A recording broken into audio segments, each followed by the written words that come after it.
Bom dia, boa tarde, boa noite, tudo bem? Seja bem-vindo, seja bem-vinda ao canal Imparável no YouTube e também o Imparável Cast no Spotify.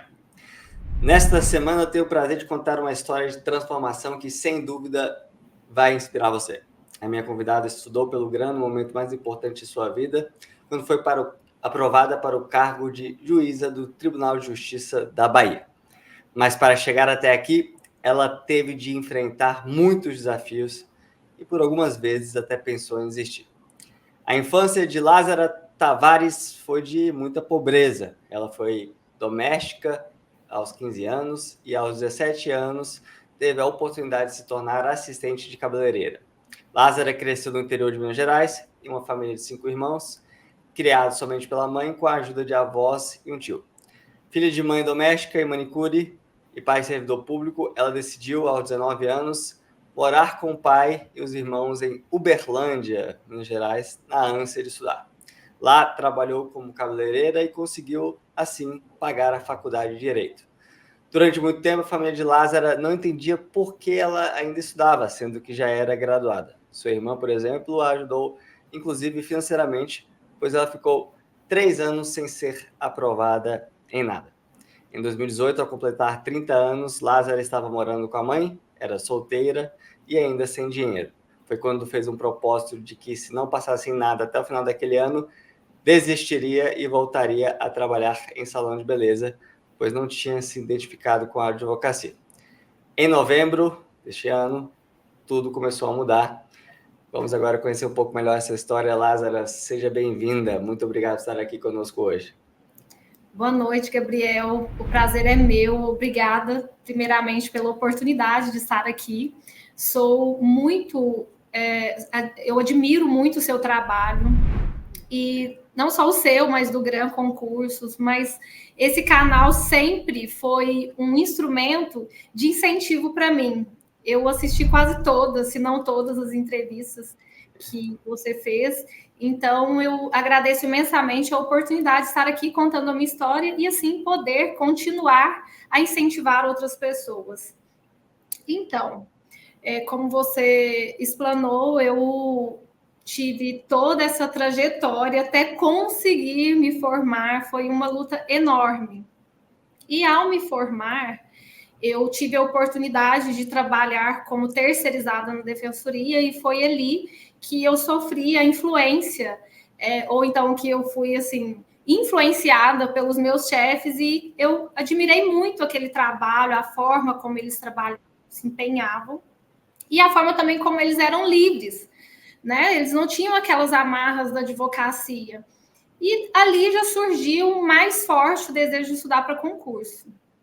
E comecei a estudar, mas eu não tinha muita noção do que era realmente o universo dos concursos, o quanto isso exigiria de mim. E com isso, eu fui enfrentando os desafios passo a passo. E o primeiro deles, Gabriel, foi a dificuldade que eu tinha de assumir realmente o que eu queria. Eu sempre quis magistratura, mas eu achava que era demais para mim e que era algo inalcançável. Eu chegava até a ser... quando eu imaginava que eu queria estudar, eu não tinha nem coragem de falar para as pessoas, porque soava um pouco ridículo, sabe? Então, esse primeiro entrave assim, que eu tive mesmo de uma limitação que eu tinha em virtude da minha origem. Então, ali foi o primeiro obstáculo que eu tive que superar. Então, eu comecei a estudar, fiz outros concursos para analista, cheguei a passar para analista do TRF da segunda região, porém não fui chamada. Fiz outros concursos, mas quando eu vi que todos os concursos eram difíceis, eu decidi que eu ia me empenhar na magistratura. Nessa época, eu já estava advogando há 2 anos, eu advogava num bom escritório, nessa fase eu já tinha um bom salário, e quando eu decidi, eu mudei radicalmente, assim, o meu estilo de vida, racionei tudo que eu podia, juntei um dinheiro por 1 ano, porque eu advoguei durante 2 anos, juntei esse dinheiro e falei, agora eu vou deixar esse dinheiro para eu dar continuidade nos estudos, vou ficar só por conta de estudar.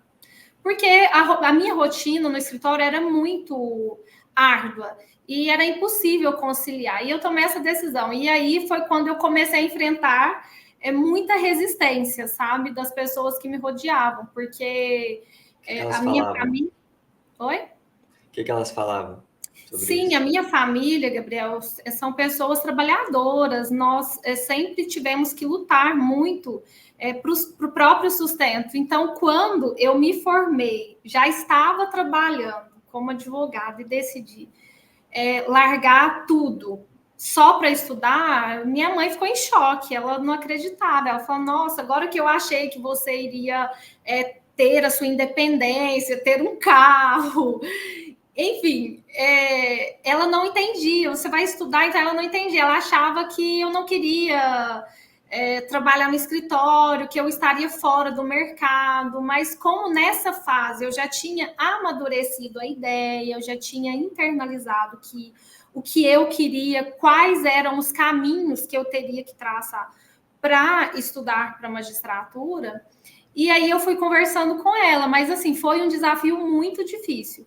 Mas, em um dado momento, ela entendeu, porque ela viu que eu não estava brincando. Eu tinha horário, eu sentava para estudar, no máximo 7h30, 8 horas eu já estava sentada, eu fazia horário de almoço. Então, ela começou a ver que eu estava me sacrificando, que eu estudava ali o dia todo, não tinha salário.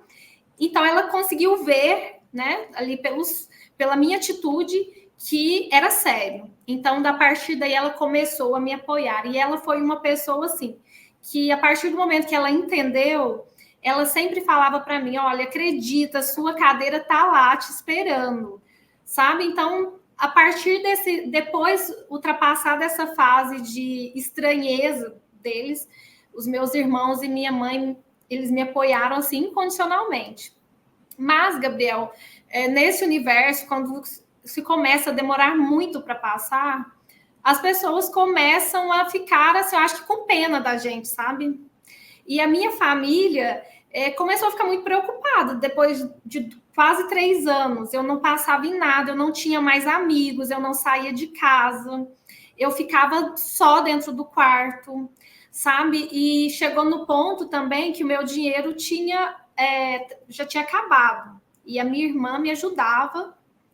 E aí começa a gerar aquela preocupação, né, das pessoas que gostam de você, quer te ver bem. E aí foi nesse momento que eu comecei a desanimar, sabe? E aí eu acho que o descrédito, ele faz com que você não tenha mais força para continuar. E eu sempre tive fé em Deus, eu sempre orei muito, sabe? Sempre pedi para Deus me direcionar, porque eu também não queria ficar enfrentando algo que talvez não fosse para mim. E eu acho que chega uma hora que a gente tem que se questionar, né? Nossa, será que eu estou no caminho certo? Será que é isso mesmo? E foi nesse momento, em 2018, porque eu já tinha me sacrificado durante a faculdade, eu tive muita dificuldade de arcar com os custos da faculdade, trabalhando, estudando, e aí vem o AB. Então, assim, já tinha uma trajetória, na verdade, de já quase 10 anos, de muito sacrifício.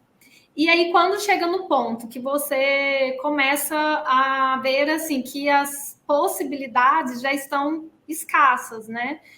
Questão de... Assim, só que aí tudo teve um lado bom também, que nesse período, como eu tinha descoberto que muitos cursos tinham materiais gratuitos, inclusive o Gran Concurso eu vi muito material, porque chegou o ponto que eu não tinha nem mais condições financeiras de arcar com material, atualização, então isso também foi algo que me ajudou muito. E quando chegou nesse ponto, eu simplesmente, assim, fiz um propósito mesmo com Deus. Eu falei, olha, falei, Deus, eu não aguento mais essa vida, eu estou no meu limite psicológico, financeiro, emocional. A minha família já está, assim, também no limite, porque vai gerando uma preocupação, né, em razão do decurso do prazo, do tempo. E aí, Gabriel, nesse mesmo ano, isso foi em abril, em novembro, eu comecei a passar em todas as primeiras fases. Isso me deu mais um ânimo, porque aí já eram outros desafios, né? Eu já comecei a ter mais o desafio da discursiva, e aí isso me deu um novo ânimo. Aí eu conheci o meu atual marido, que também foi uma pessoa que me apoiou muito.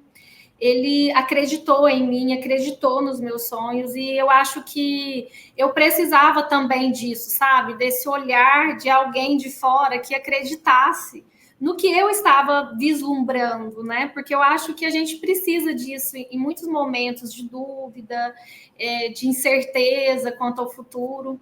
E ali foi quando eu comecei a passar, eu fiz TJMG, fiz DPE de Minas, e isso foi me dando mais ânimo. Aí, ótimo, comecei a passar nas primeiras fases, fui fazer estágio de pós no MP de Minas, e ali eu já dei uma controlada na minha vida, assim, já conseguia ter um dinheiro para me manter. E nesse meio tempo, eu passei no TJ Bahia e engravidei. Então foi assim, alegria em dose dupla, mas ao mesmo tempo eu fiquei muito apreensiva, porque a fase oral ia cair mais ou menos na mesma época que eu daria à luz. E, coincidentemente, foi o que aconteceu. A prova oral foi marcada na mesma semana que eu ia dar à luz. E eu fiquei desesperada. Aí ali eu falei, nossa, não é para mim, sabe? Eu nadei e morri na praia. E eu não estava a fim de ajuizar, de judicializar, porque eu já tinha sofrido tanto até ali, já estava gestante. Então eu pensei, eu acho que isso é um sinal, que não é para mim, eu vou continuar minha vida, vou cuidar da minha filha e vou seguir. Aí, faltando umas 2 semanas para a prova oral, meu médico falou que não liberaria. Ele falou, olha, impossível, não tem como. A companhia aérea só liberaria a minha passagem se eu apresentasse esse atestado médico. O médico vetou totalmente. E eu desapeguei. 2 semanas antes, estoura a pandemia. Suspenderam todos os concursos, suspendeu o concurso. E ali tava aquela confusão, né? Aquela incerteza durante a pandemia. Então, eu já tinha outras preocupações, porque eu estava grávida, ia ter meu bebê durante a pandemia. Então, assim, aí tirou o foco totalmente do concurso. Esqueci esse concurso. Ótimo, tive minha filha. Foi uma grande alegria, uma grande bênção que Deus me deu. E ali também, nesse meio tempo, eu desapeguei muito assim dos estudos. E porque eu pensei, nossa, eu fiquei tantos anos estudando, tantos anos de forma exclusiva, e agora, nossa, como que eu vou enfrentar esse desafio, continuar esse desafio com um bebê tão novo, mãe de primeira viagem? Foi assim, um momento em que eu realmente refleti e decidi colocar outras prioridades na minha vida.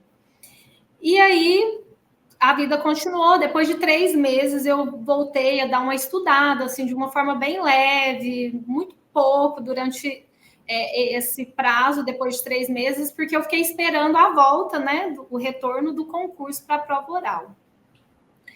E aí, ótimo, tudo bem. Passaram-se mais ou menos uns 6 ou 7 meses, ou um pouco mais. Aí eu já estava estudando num ritmo melhor, porque já tinha especulações que a prova ia acontecer, já iam marcar. Ótimo. Eu voltei no ritmo e a bebê já estava maior, assim, com uns 4 meses, 5 meses. Eu começo a passar mal e descubro que eu estava grávida novamente. Aí eu realmente... Parece assim, nossa, eu acho que Deus está de brincadeira comigo, sabe? Quando eu acho que eu estou começando a entrar num ritmo, algo acontece. Mas aí, foi uma gravidez tão tranquila, sabe? E eu já estava também com aquele pensamento de que, assim, olha, agora minha prioridade é minha família. O estudo, o concurso, o cargo não é mais a principal, sabe? O meu principal objetivo, como era antes. antes de me casar, eu só tinha o concurso. A minha vida, a minha felicidade dependia daquilo ali. Então, todas as provas tinham um peso muito grande.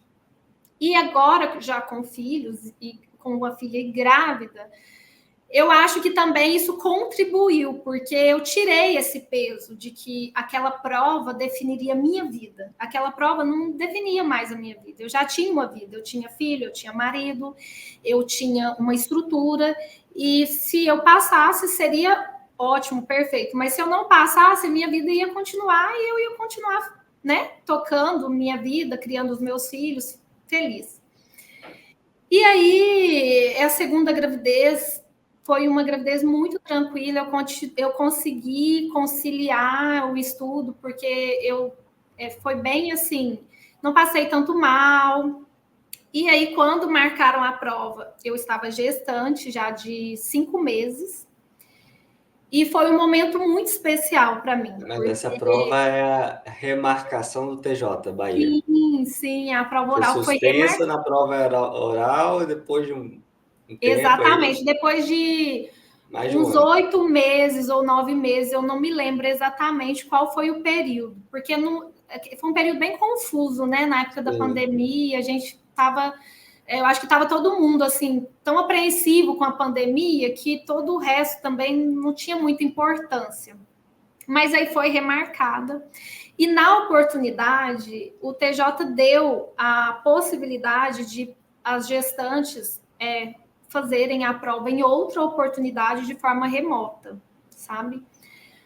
Mas o meu médico liberou, ele falou, olha, sua gravidez está tranquila, você se preserva, use máscara, tudo bem. E aí eu quis estar lá, sabe? Porque eu esperei tanto por aquele momento de poder estar cara a cara com o examinador, poder mostrar a minha voz. E em contrapartida, como eu estava gestante, eu nem me dei o direito assim de ficar nervosa, tensa, para preservar a gravidez, o meu bebê. Eu fiquei bem tranquila e desapegada do resultado. E eu acho que isso contribuiu muito para a minha tranquilidade, para o meu controle emocional, porque eu desapeguei totalmente do resultado. Para mim, o importante era estar ali, era ter essa possibilidade de o examinador me ver, eu poder responder, eu expressar, né, o que eu tinha estudado durante todos esses anos.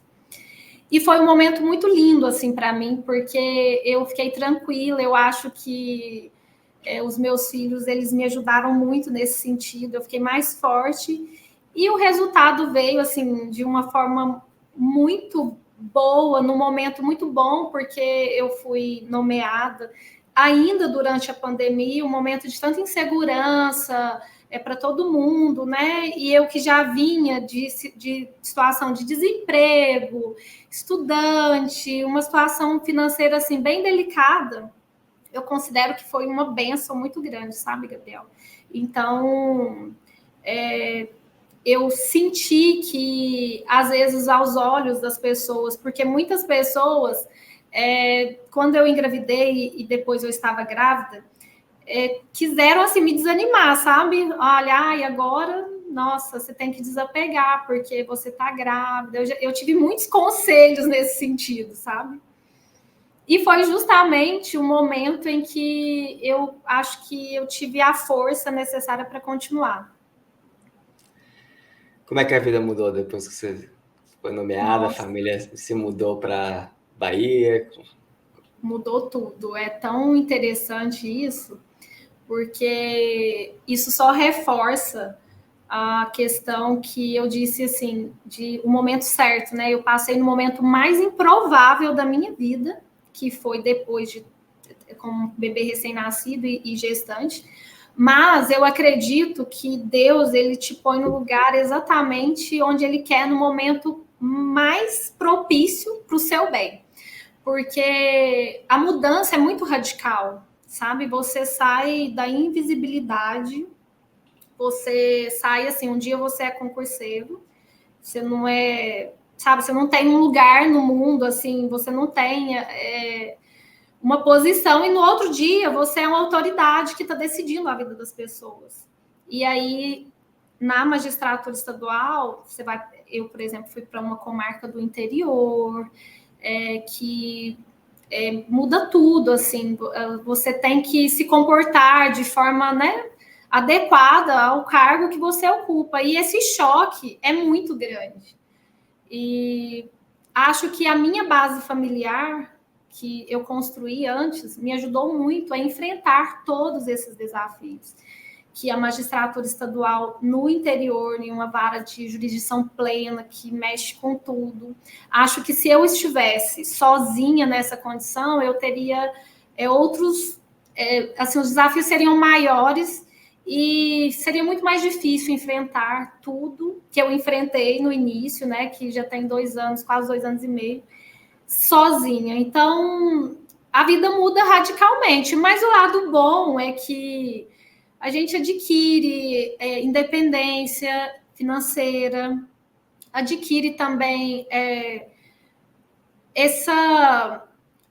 você tem um lugar, né? Essa questão de pertencimento, que o concurseiro, às vezes, no meu caso, eu senti, eu não pertencia a nada. Então, você pertencer a um órgão, você ter o seu lugar, você ter o seu lugar de fala e a sua profissão, essa estabilidade, eu acho assim que valeu a pena todo o esforço. E fora que hoje eu penso assim que os meus filhos, eles vão ter orgulho. Por mais que tenha algumas privações, eles são pequenos ainda, eu preciso trabalhar, é um trabalho bastante árduo, mas os frutos, eles compensam muito todo o sacrifício para se chegar até aqui. Como é que o GRAN te ajudou nessa jornada? Nossa, como eu citei antes, né? Eu fiquei assim, em um momento... Para mim, a questão financeira sempre foi um desafio, porque eu sempre tive, assim, que administrar muito bem a questão financeira para poder viajar, fazer provas. E aí eu lembro exatamente um dia que eu estava assistindo alguma aula aleatória no YouTube e apareceu a propaganda. Inclusive, era você que estava fazendo a propaganda e eu fiquei curiosa, falei, eu vou ver. E aí eu vi que tinha muitos materiais disponibilizados de forma gratuita e também muitos professores que eram professores do GRAN disponibilizavam aulas no YouTube. E isso, para mim, assim, foi essencial, porque em um momento que eu não tinha muita possibilidade de atualizar o material que eu tinha, e também, depois, né, dessa descoberta, tudo sobre o concurso, eu sempre achava lá todas as informações, tinha saído edital, porque eu fiquei uma época bem grande sem rede social. Então, eu sempre buscava no site essas informações, de qual concurso que saiu, quais eram os requisitos exigidos, matéria, edital. Então, assim, mesmo depois, né, dessa questão do material, essas informações para mim foram muito úteis, já que eu não tinha rede social nessa época. Qual conselho você daria para quem está nos acompanhando e sentindo na pele o que você mencionou sobre essa busca pelo lugar ao sol, né? Essa busca por um lugar no mercado de trabalho, no serviço público, no caso, uma melhoria de vida, melhoria de renda, e está passando por um momento difícil, um momento de privação, um momento, às vezes, de decepções, de reprovações. Qual conselho você daria para que essa pessoa não desistisse dessa jornada? Olha, o primeiro conselho que eu dou é que você acredite em você, não deixe ninguém decidir o seu futuro, o que é melhor para você. Apesar de todas as circunstâncias, às vezes, serem ruins ou não serem tão favoráveis, é possível, mesmo com todas as privações, é possível passar. Às vezes vai ser mais difícil para quem tem menos condições. Eu até lembro que durante o curso de formação, um dos professores teve uma dinâmica e ele falou que para algumas o concurso ele é difícil para todo mundo. Algumas pessoas é como escalar uma montanha, porque é difícil.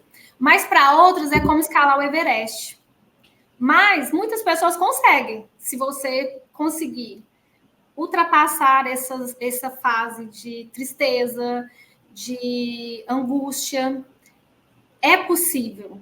Se deu certo para mim, com todas as privações que eu tive a vida toda, é possível se você manter a sua fé, colocar a sua fé em prática todos os dias, fazer um pouquinho a mais, ainda que seja bem pouco, acreditar que é para você também, não é só para o outro que estuda muito ou que tem mais condições. E sempre o que eu acredito e eu acho que pode fazer diferença na vida de vocês é que conversem com Deus, peçam a Ele força, que Ele renova as forças, Ele traz um novo ânimo, Ele te traz um novo ciclo. E eu tenho certeza que quem não desiste alcança esse cargo que às vezes pode ser na mentalidade de quem está dentro, estudando, pode ser inatingível, mas é possível sim. Acredito.